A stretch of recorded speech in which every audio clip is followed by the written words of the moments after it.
Hello friends, इस video में हम आज कॉमन मिस्टेक्स के बारे में चर्चा करेंगे जिनको हम अक्सर बोलते समय अपने इंग्लिश की ग्रामर की त्रुटियां करते हैं।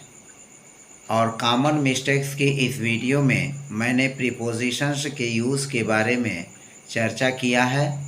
हम प्रीपोजिशंस के यूज़ में कहाँ कहाँ गलतियाँ करते हैं उसके बारे में चर्चा करेंगे और एक एक वाक्य लेकर के हम जानेंगे कि किस शब्द के साथ कौन सा प्रपोजिशन का यूज़ किया जाता है।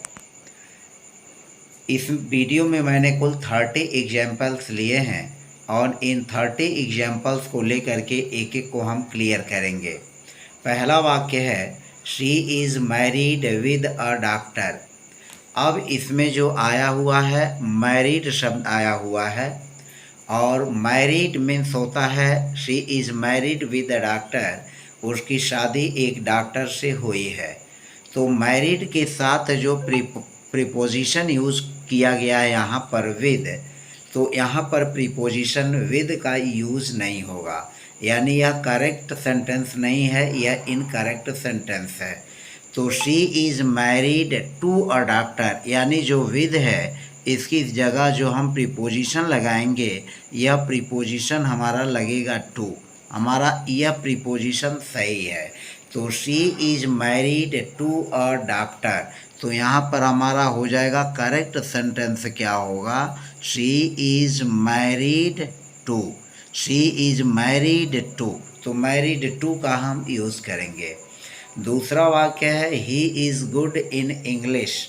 अब यहाँ पर देखें एडजेक्टिव आया हुआ है गुड, और गुड के साथ जो प्रपोजिशन इन आया हुआ है यह इन का यूज़ नहीं होगा।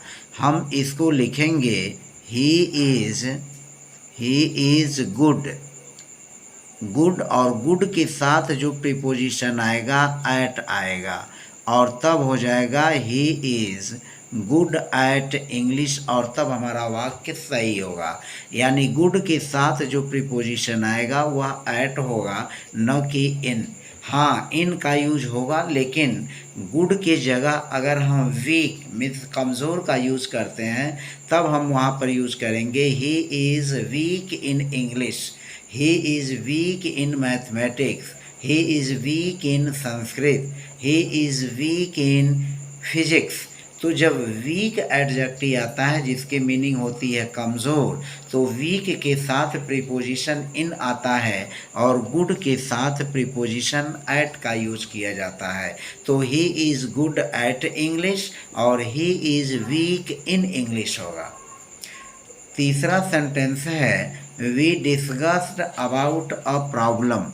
अब यहाँ पर हमारा वर्ब है डिस्कस और इसके साथ प्रपोजिशन आया हुआ अबाउट, लेकिन जब हम डिस्कस का यूज शब्द का प्रयोग करते हैं वाक्य में तो डिस्कस के साथ कोई प्रपोजिशन नहीं आता है, यानी हम इसको ऐसे लिखेंगे वी डिस्कस्ड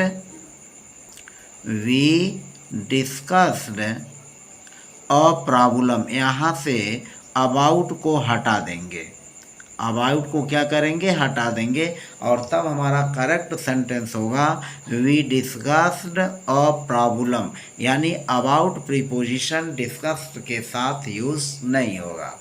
चौथा वाक्य है, ही प्रीफर्स टी देन कॉफ़ी। अब यहाँ पर देखें इस वाक्य में देन शब्द का प्रयोग हुआ है और देन जो है कंपैरेटिव डिग्री के लिए यूज़ किया जाता है, यानी जहाँ दो व्यक्तियों या दो वस्तुओं के गुणों की तुलना की गई हो, चर्चा की गई हो, उस कंडीशन में जब प्रीफर्स आता है तो प्रीफर्स के साथ यह जो देन का यूज किया गया है यह गलत है। वाकई में आता क्या है, ही प्रीफर्स। जब भी प्रीफर्स आएगा तो प्रीफर्स के साथ देन के लिए हम टू का यूज करते हैं, टू प्रीपोजिशन का यूज करते हैं, और तब होगा he prefers tea to coffee. यहाँ पर प्रीफर्स है और प्रीफर्स के साथ हमारा प्रीपोजिशन टू आता है। इसी तरह से प्रीफरेबल भी अगर आ रहा है तो प्रीफरेबल के साथ भी प्रीपोजिशन टू का ही यूज़ होगा। यानी प्रीफर और प्रीफरेबल यह दोनों वर्ड्स ऐसे हैं जिनके साथ हम प्रीपोजिशन टू का यूज करते हैं, न कि किसी अन्य प्रीपोजिशन का। तब हमारा करेक्ट सेंटेंस होगा he prefers tea to coffee. Next sentence है the train arrived to the station. अब यहाँ पर देखें इस वाक्य में वर्ब आया हुआ है अराइव्ड, तो अराइव्ड के साथ यहाँ पर टू द स्टेशन नहीं होगा। यह स्टेशन एक छोटा जगह है और छोटा जगह होने के नाते अराइव्ड के साथ प्रपोजिशन द एट का यूज होगा। तो यहाँ पर हो जाएगा द ट्रेन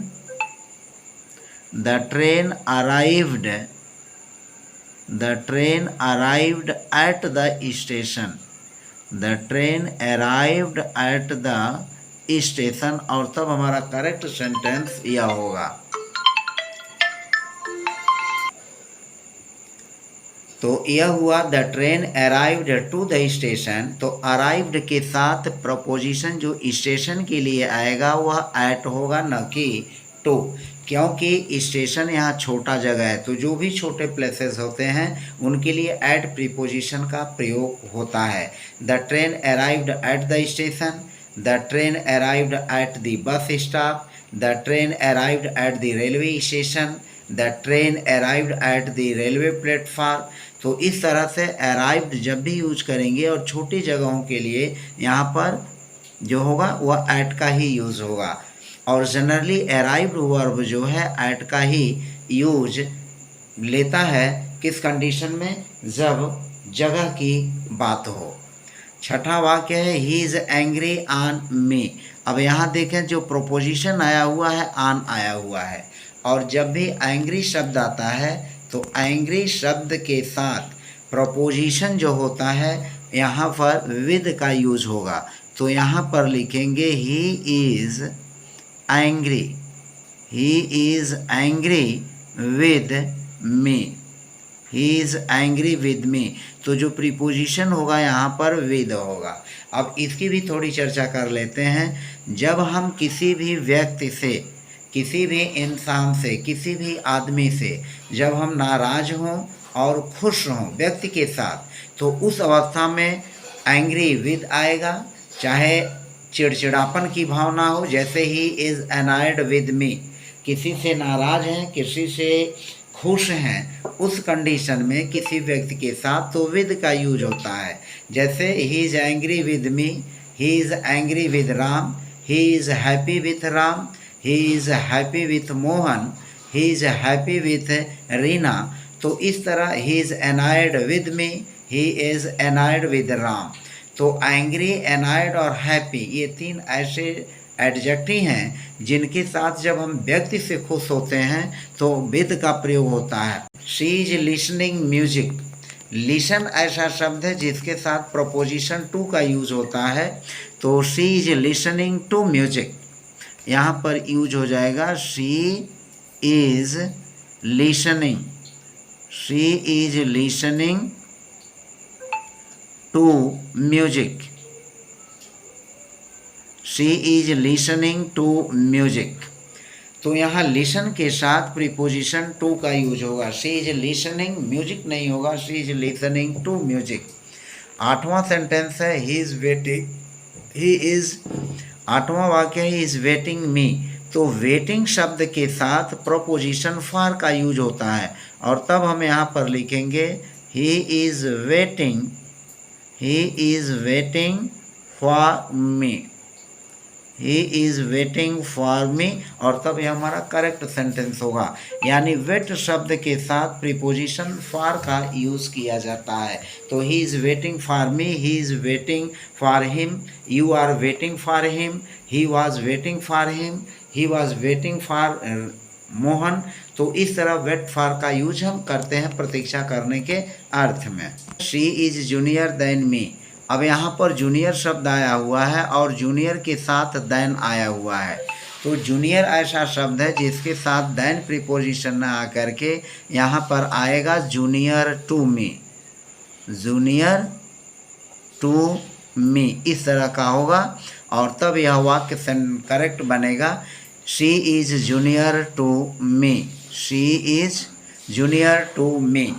इसी तरह से जूनियर हुआ और इसमें देखें अंत में आया हुआ है IOR, तो she is junior to me, she is senior to me, she is inferior to me, prior to me. तो इस तरह जो IOR आता है जिनके अंत में, उनके लिए हम प्रीपोजिशन टू का यूज करते हैं, तो she junior to me.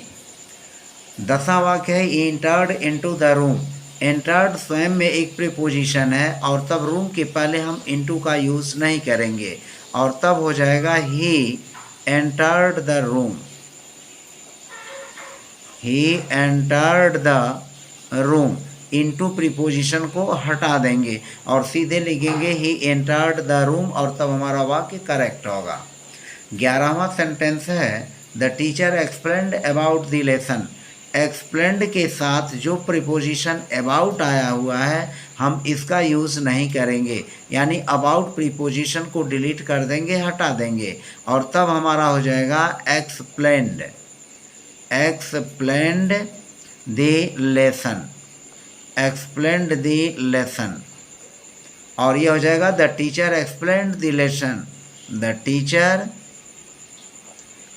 Teacher explained the lesson, यानी एक्सप्लेन के साथ जो अबाउट प्रीपोजिशन है इसको हम हटा देंगे या नहीं रहेगा। फिर है I am going in home, I am going in home. अब यहाँ पर देखें गोइंग इन होम, यह जो इन प्रीपोजिशन है इसको हटा देंगे, यह नहीं रहेगा, आई एम गोइंग होम। केवल इतना ही लिखेंगे आई एम गोइंग होम। जब भी हम होम लिखते हैं तो गो के साथ कोई प्रीपोजिशन नहीं आता है। I am going to home या I am going in home नहीं लिखेंगे, बस सिंपल लिखेंगे आई एम गोइंग होम। 13वां वाक्य है she is afraid from dogs.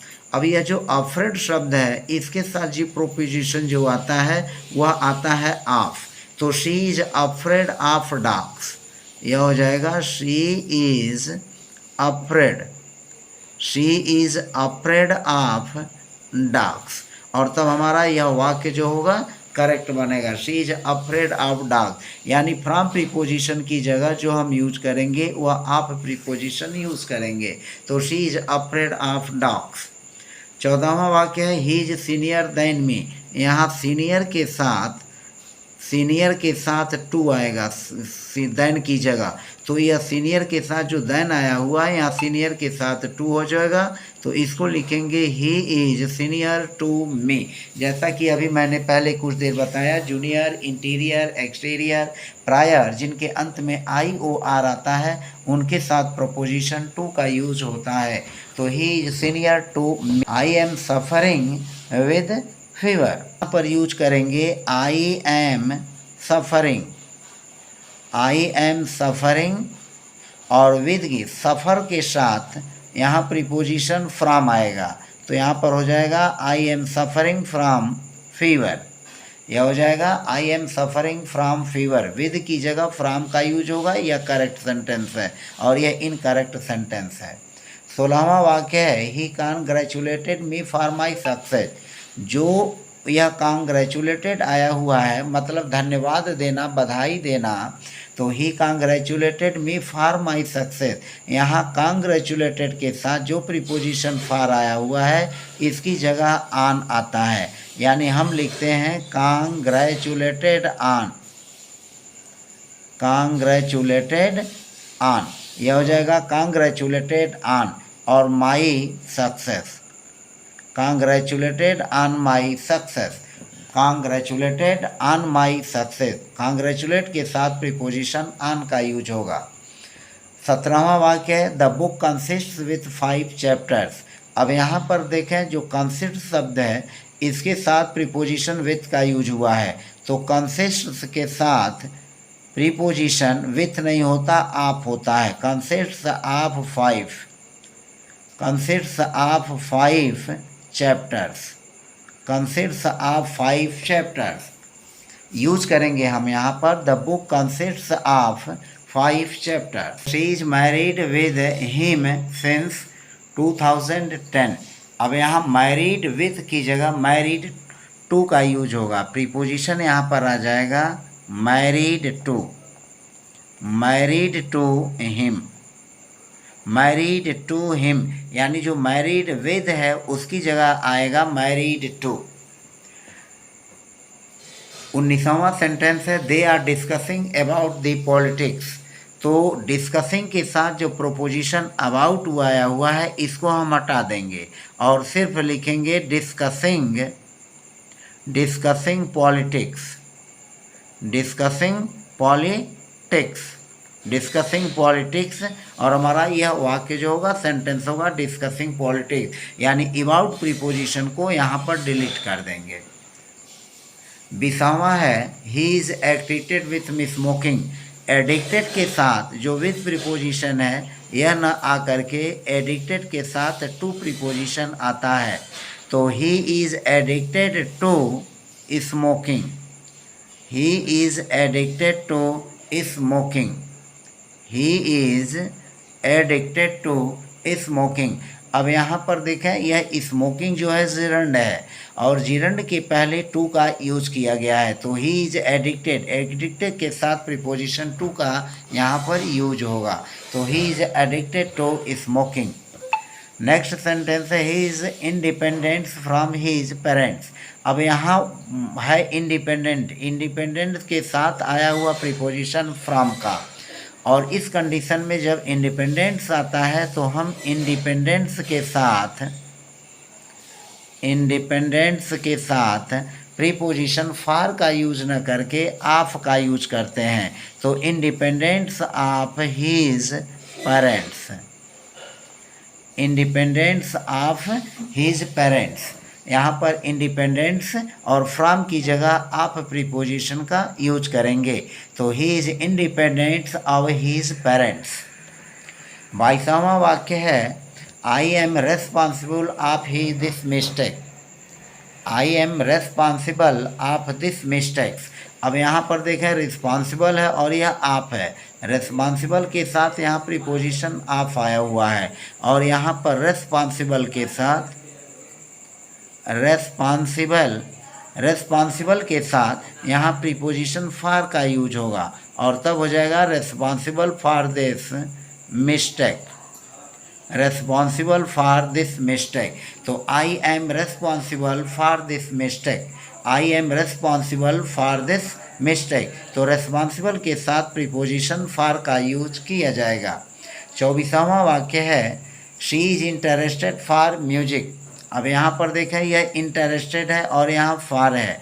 तो इंटरेस्टेड के साथ जो प्रीपोजिशन आता है, इंटरेस्टेड फॉर न होकर के इन होता है, interested in music, interested in music. जो इंटरेस्टेड के साथ फॉर आया हुआ हो वही इंटरेस्टेड के साथ इन म्यूजिक हो जाएगा। She is interested in music, she is interested in music, और तब हमारा यह वाक्य करेक्ट होगा। अब यहाँ पर देखें 24वां वाक्य he died from an accident, he died from an accident. अब यहाँ पर हम डाइड के साथ, डाइड के साथ फ्रॉम की जगह इन का यूज करेंगे, इन एन एक्सीडेंट, और तब हमारा यह वाक्य करेक्ट होगा। तो यह हो जाएगा he died in an accident, वह एक दुर्घटना में मर गया। तो डाइड के साथ प्रीपोजिशन इन आएगा यहाँ पर, न कि फ्रॉम। अब एक चीज़ ध्यान में रखें, डाइड के साथ प्रीपोजिशन अव भी आता है, डाइड अव, और फिर डाइड के साथ प्रीपोजिशन फ्रॉम भी होता है, यानी यह तीनों लगता है, डाइड इन, डाइड अव और डाइड फ्रॉम, लेकिन इनके यूजेस अलग अलग हैं। किसी बीमारी से मर जाने की कंडीशन में डाइड अव लिखेंगे, जैसे डाइड अव कालरा, डाइड अव टाइफाइड, ही डाइड अव कालरा, ही डाइड अव टाइफाइड। तो बीमारी से मरने पर अव आएगा। और अगर किसी बोझ से दबने की कंडीशन होती है, किसी बोझ से मरता है आदमी, तो उसके लिए हम डाइड फ्रॉम का यूज करेंगे, he died from load, he died from heavy load. तो इस तरह से यह डाइड आएगा। फिर 25वां वाक्य है she is senior than all her colleagues. अभी हमने बताया सीनियर देन, तो सीनियर देन की जगह यहाँ सीनियर टू रहेगा, senior to all her कॉलेजियस,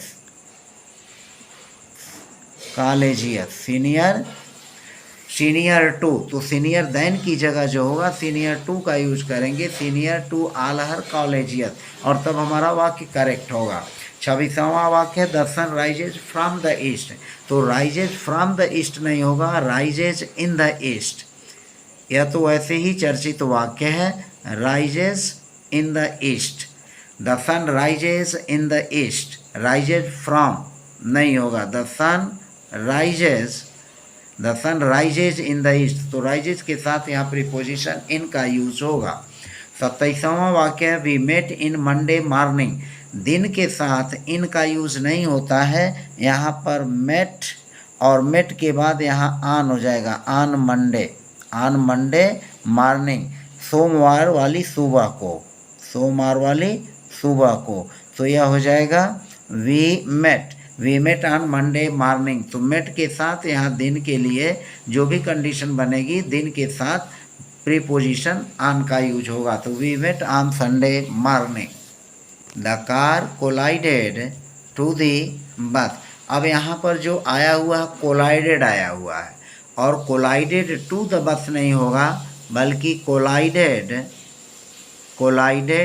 with, to की जगह हम विद का यूज करेंगे, और तब हो जाएगा कोलाइडेड विद बस।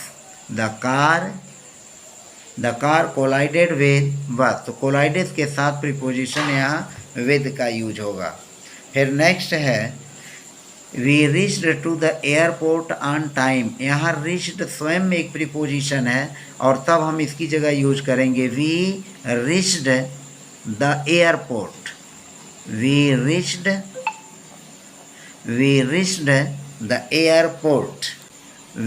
द एयरपोर्ट ऑन टाइम, और तब ये हमारा हो जाएगा रीच्ड, यानी रीच्ड स्वयं में एक प्रीपोजिशन का भी काम करता है, और यहाँ पर एयरपोर्ट है तो we reached the airport on time. और he is capable to do this work, अब कैपेबल के साथ यहाँ पर हमारा जो वाक्य बनेगा वह इस तरह से होगा, ही इज़ कैपेबल, और कैपेबल के साथ जो आएगा वह आप आएगा, कैपेबल आप, और तब डू को हम डूइंग कर देंगे, यहाँ एक चेंजिंग होगी डू के साथ डूइंग, क्योंकि यहाँ जीरंड है और जीरंड के पहले कैपेबल के साथ तभी यह आप आएगा, तो he is capable of doing this work, तो जब भी जीरंड आता है और इसके पहले ज़्यादातर मामलों में अब प्रीपोजिशन अवही होता है, जैसे फॉन्ड ऑफ डांसिंग, तो यहाँ डांसिंग जीरंड है, उसके पहले फॉन्ड ऑफ आया, तो बहुत सी स्ट्रक्चर्स ऐसे हैं जिनमें हम एडजेक्टिव और उसके बाद ऑफ और फिर जीरंड का यूज करते हैं। तो फिलहाल मैंने 30 सेंटेंसेस के एग्जाम्पल को लेकर आपको प्रीपोजिशन की गलतियों के बारे में जानकारी दी। मुझे पूरा उम्मीद है कि आपके लिए यह वीडियो हेल्पफुल रहेगी। मिलते हैं नेक्स्ट वीडियो में। Thank you.